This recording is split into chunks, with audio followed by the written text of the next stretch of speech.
Why, hello, everybody, and welcome to the Truly Odd podcast, where we bring you the latest in game news and movie news. I am your host, Joe Garcia. So grab your controllers, get your popcorn, and let's go ahead and dive right on into these topics, shall we?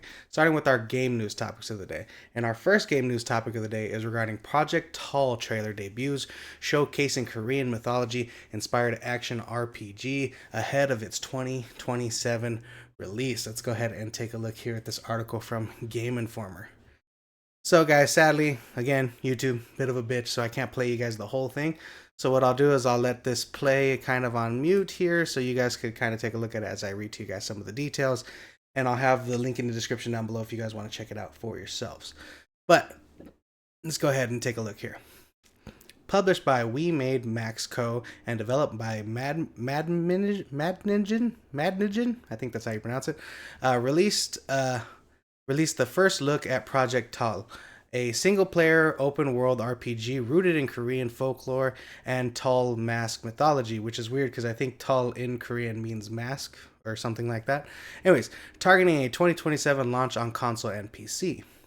The game features dynamic NPC companions with unique abilities and roles that adapt to the player's combat style, alongside fast-paced battles against massive monsters. CEO Son Mosoke, I hope I'm pronouncing his name correctly, described Project Tall as an emotional, resonant story about healing a wounded world, paired with a classic action RPG combat, aiming to compete as a AAA title on the global stage. But I'm loving the art style of this game. It looks phenomenal, and it looks like it's going to be a lot of fun to play. Initially, when I saw the trailer before I even read this article, I had assumed that the NPCs that help you in battle were actually other players that were playing with you. So to know that there are possibly other NPCs that you can maybe either control or maybe upgrade their own abilities and they'll adapt to your combat style, that's pretty fun and entertaining. I'm curious how that's going to pan out when you play the game. Usually in games like this, you're playing solo by yourself and you don't really get a lot of assistance from either a lot of other NPCs and stuff like that. So I'm curious how they're going to incorporate these other characters right here into the game. All right, guys, but let's go ahead and take a look at some of the. Oh, sorry, guys, I don't know why it did that. It was supposed to just make it a little bigger. Anyways, but yeah, guys, I'm loving the art style. It looks phenomenal. We still are 2 years away from this game being released, so everything's subject to change and stuff like that. We'll get more details.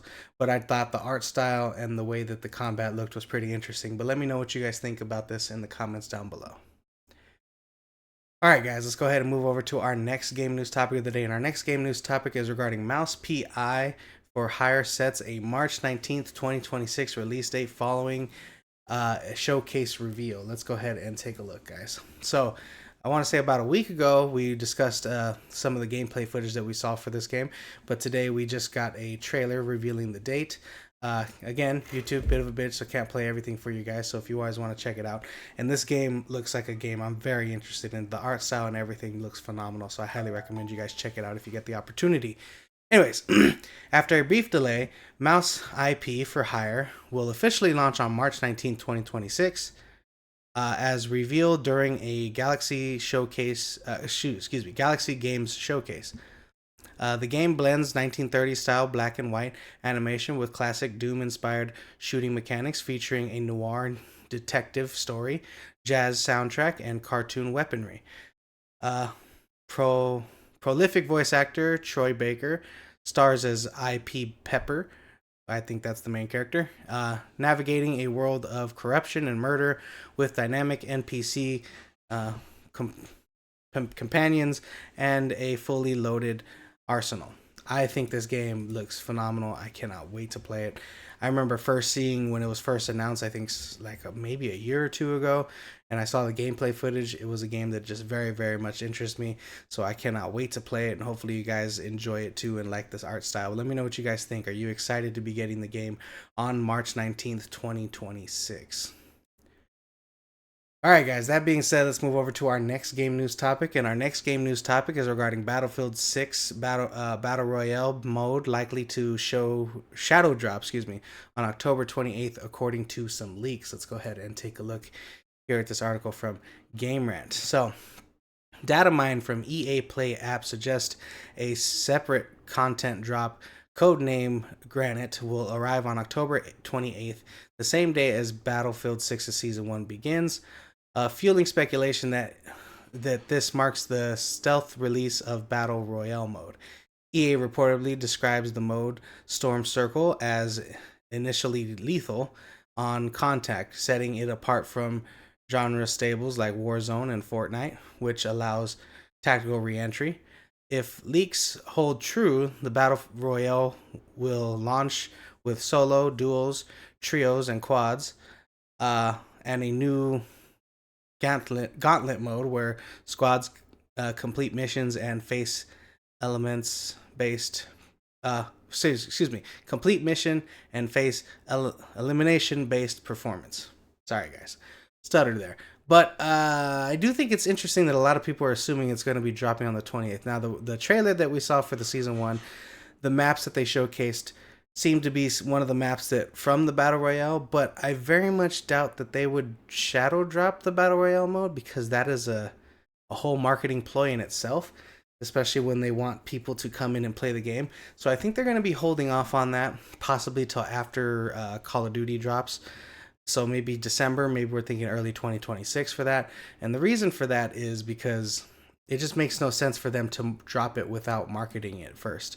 You know, you want that initial wave of player interest and then word of mouth. And then when Call of Duty comes out, seeing how that is stable, maybe it takes away players, maybe it doesn't, seeing where the player drop is. And then you want to announce the Battle Royale mode to bring those players back to you sometime in December or a month after Black Ops has been dropped. So it just makes no sense for them to shadow drop it on October 28th in just about 4 days. I mean, if they do, I'd be very, very surprised and very shocked if they end up doing it. So we'll have to keep an eye out. But I just think this is just hearsay, people overlooking things and not really noticing how marketing and stuff works when it comes to game modes like this. But who knows? I could be wrong. Let's see what ends up happening. But let me know what you guys think in the comments down below. Do you think they will shadow drop the Battle Royale mode on October 28th? Or do you think like me, and it'll take a while for them to get to it, especially because they want to have a marketing push behind it? Anyways, guys, that being said, let's move over to our next game news topic of the day. And our next game news topic is regarding Fallout Day 2025 delivers major announcements for Fallout 4, New Vegas, Fallout 76, and more. Let's go ahead and take a look here. Now, there's a lot going on here, so I'm going to read you guys some of the details, but it's a pretty big breakdown. Bethesda revealed Fallout 4 announced Anniversary Edition launching on November 10th with all DLC and over 150 Creation Club items, plus a 2026 release on the Nintendo Switch 2. Obsidian celebrates Fallout New Vegas with a 15th anniversary collector's bundle for PC featuring exclusive memorabilia. I believe that one is, where is that one? They have it here, which looks pretty interesting. I love this little figure they have here. So this is probably something that we're definitely going to have to be taking a look at. I'm not a big PC guy, but when it comes to certain collectibles and stuff like that, I tend to enjoy collecting them. I'm weird. I mean, I got my controllers back here, and I just got the God of War one, which I'm very excited about. Side note. Anyways, let's go ahead and move on here. What do we got here? Fallout. Where was I? I was talking about the PC for the New Vegas. Yeah. Fallout 76 heads to Ohio with a Burning Springs update, introducing new events, mutant pigs, and Walton Goggins TV character, the Ghoul. Native PS5 and Xbox Series X versions arrive in 2026. Fallout Shelter will receive seasonal updates with theme challenges and battle passes. Let's see, I think that's here, right here, with these challenges and battle passes. I'm not sure exactly what this represents because I don't play Fallout Shelter, but if you guys are interested in that, there you go there. Here's the Fallout 76 with Walter Goggins. All these have a bit of like little trailers, so again, it'll be in the description down below if you want to look at the IGN article. What else did they announce? Let's see. I think that was around it, but I do have some more details here. Bethesda teased new merchandise, theme park attractions, and museum exhibits. Fallout Season 2 premieres on December 17th on Prime Video, and Fallout for Hope. And there's a Fallout for Hope charity stream aiming to raise $1 million for St. Jude, unlocking a hopeful title in Fallout 76. It's if successful. So if you guys want to participate in that, then look out for that charity event. I believe that's this link right here. But anyways, yeah, sadly, during this, there was no announcement of any new games, of any new details. I know a lot of people were hoping for that, but it just seemed pretty quiet on that front. It's mostly old news and a couple updates and couple changes like we've discussed. So, yeah, a little underwhelming for Fallout Day. I know a lot of people were hoping for more. So, but let me know what you guys think in the comments down below. What was the most exciting announcement for you? And were you guys hoping for something new to be announced? Let me know. All right, guys, that being said, let's move over to our last game news topic of the day. And our last game news topic of the day is regarding Kirby Air Riders Direct unveils new modes, characters, vehicles, online features ahead of its 2026 launch. Let's go ahead and look here. Wait, I thought it was coming out in 2025. Did I get that wrong? God, there was so much details here. I can't even remember at this point. Hold on, guys. That's going to bother me, so we're going to figure this out right now. Let's go to my dumb face and go Kirby Air Riders. Kirby Air Riders is coming out on November 2025. I don't even know why I put 2026. Anyways, let's go ahead and continue on with what we got here. So there is a fuck ton of details here. So if you guys want to take a look at it for yourself, either go on YouTube and watch the video, or you can go ahead and take a look at this article that has a nice detailed breakdown of what's going on. Anyways, Musashi Sakura introduces Road Trip, a narrative-driven mode with branching challenges and expanded top ride and air ride replay modes. The game will feature 18 total courses, including 9 returning tracks and new ones like Airtopia, Ruins, and Steenberg Forge. I hope I'm pronouncing these right. But here are some of the imagery of what they're talking about. Here's the road trip mode. Oh, here's one of the online features. Copy abilities. Wait, did I get ahead of myself? Anyways, there's just a lot of details here, so we're just going to kind of go through it here. 8 new riders, including Marks Taranas and Waldiladi, whatever the fuck, how you pronounce that, joins the lineup alongside new vehicles like the Transform Star and Flight Wrap Star. I think those are here. Air Riders, of course. No, where were the vehicles? I know I saw vehicles somewhere here. There it is, Transform Star. There it is. Sorry, I didn't organize this as well as I thought I did. There was just so much information. Anyways, legendary machine, drone, and Hydra return in City Trial, which is I got them all mixed up. Here's the Dragoon. Sorry, not Dragon. Dragoon.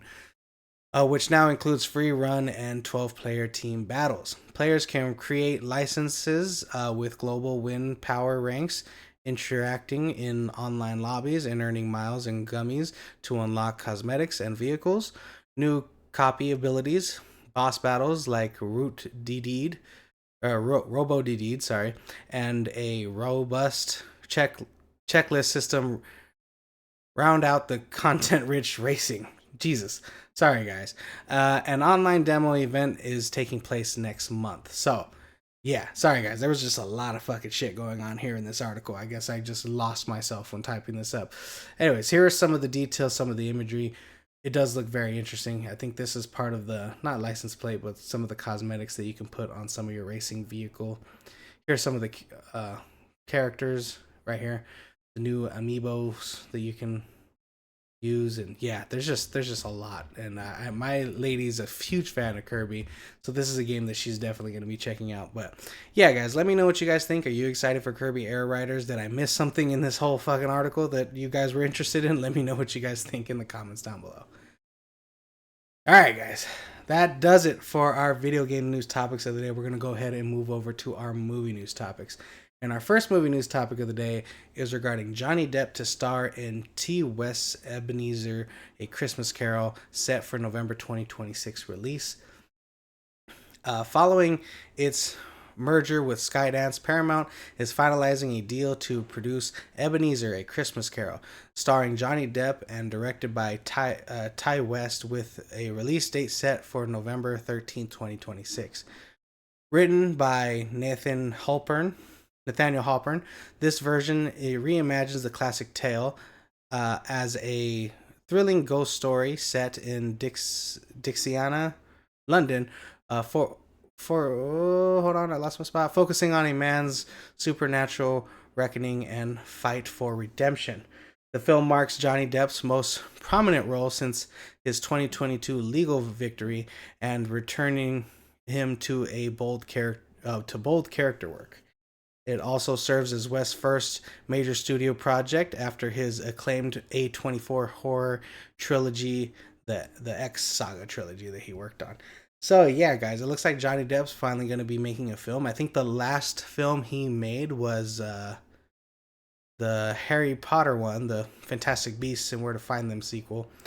I think that's the last one that he was in as far as a major Hollywood studio. So it's going to be interesting seeing him return after all his legal battles and all that issue. I think it's been time. It's been long enough. So hopefully we get the return of Johnny Depp. He is a phenomenal actor. So I would love to see him star in more roles. But let me know what you guys think about this in the comments down below. Do you think this is a good movie for his first return? A nice, probably horror, more horror driven Christmas Carol story? Or would you have liked to see him star in something else? Let me know. All right, guys. That being said, let's go ahead and move over to our next movie news topic. And our next movie news topic is regarding Michael B. Jordan and Austin Butler are in talks to lead Joseph Krasinski's Miami Vice reboot in 2027. Let's go ahead and take a look here.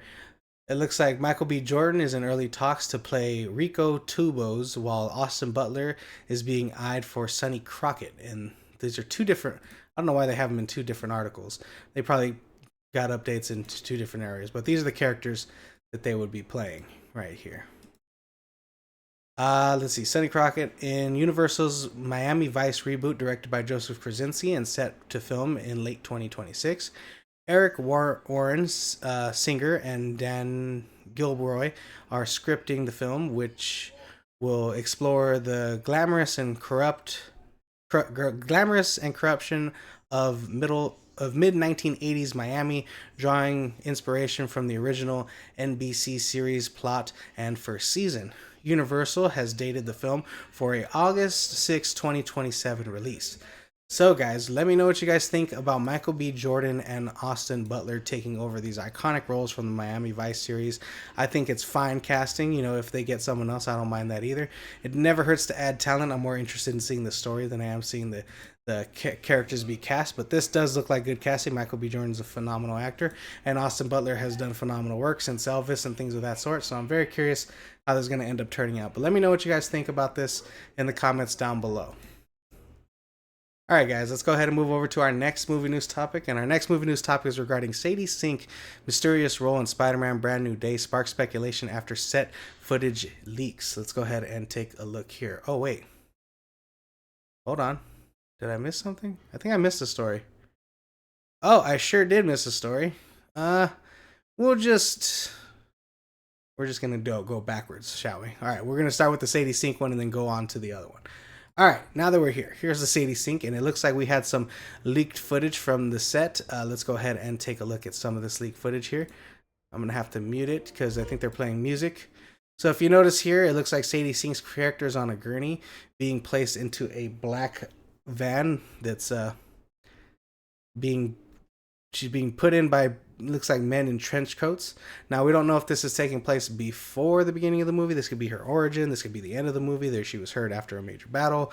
She can be I just don't see why they would put her in an unmarked vehicle if she's not someone being taken into somewhere secretive. So that's the footage that we're going to be discussing today. Nothing major, but still, it kind of gives you an idea of what might be happening with her character. A leaked video showcasing Sadie Sink's character, unresponsive on a gurney being loaded into a black van by rumored DODC agents, suggests she may have superpowers or have been caught in a superhuman conflict. Despite widespread speculation ranging from Jean Grey to Firestar to a new Gwen Stacy, Marvel has kept Sync's role secret, hinting at major narrative significance in the upcoming MCU sequel. Directed by Destin Daniel Cretton, Spider-Man Brand New Day features Tom Holland, Zendaya, Jacob Elordi, John Bernthal, and more, with a July 30th, 2026 release date set ahead of Avengers Doomsday. So yeah, guys, I just thought this was very interesting because you do see her character being set into a gurney, and this could take place. Oh, excuse me, guys. Probably sparked you guys like me, but this could take place anytime during the movie. It could be mid-movie, the end of the movie, beginning of the movie, maybe her origin story, flashback. There's so many things that this could be depending on what character she is playing. But seeing that she's in a unmarked vehicle being transported somewhere in a gurney, my thoughts is that this might be a bit of her origin story, and maybe she wants revenge on the DODC, depending if that's the company kind of taking her or the agency taking her. We'll have to wait and see what ends up happening when the movie comes out. But I did think this was pretty interesting. But let me know what you guys think about this in the comments down below. Who do you think Sadie Sink is playing in Spider-Man Brand New Day? Alright guys, that being said, let's go back to the story I accidentally skipped and take a look at that. So the story I skipped was fans fly a banner over Disney to revive Adam Driver's rejected hunt for Ben Solo's Star Wars film. So if you remember, I think it was either yesterday or the day before, we discussed how Adam Driver had pitched to had pitched to Lucasfilm a Hunt for Ben Solo film, and Lucasfilm was interested, but I guess the heads or the executives over at Disney did not agree with a lot of the things going on. But here's what we had happen. So it looks like we had a banner being flown over Disney right here. Save hashtag the hunt for Ben Solo.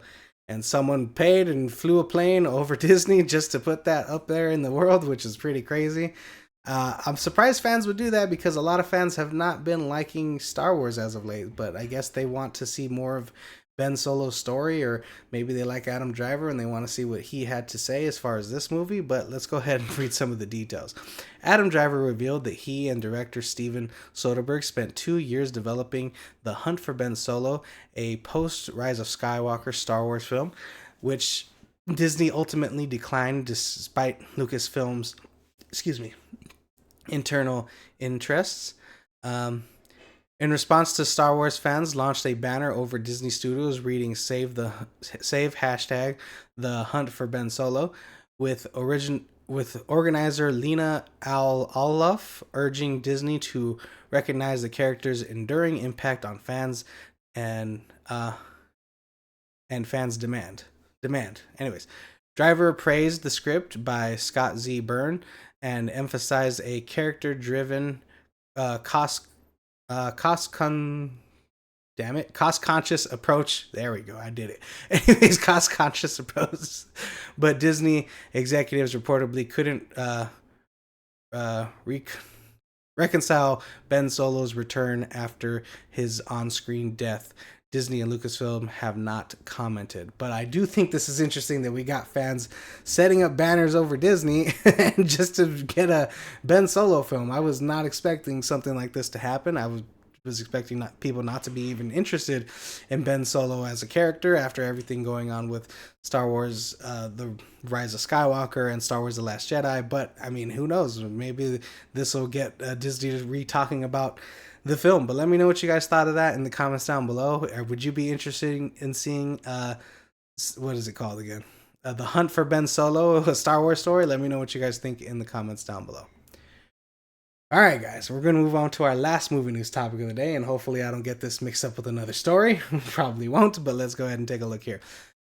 Stranger Things series finale to hit theaters nationwide on New Year's Eve. Let's go ahead and take a look here, guys.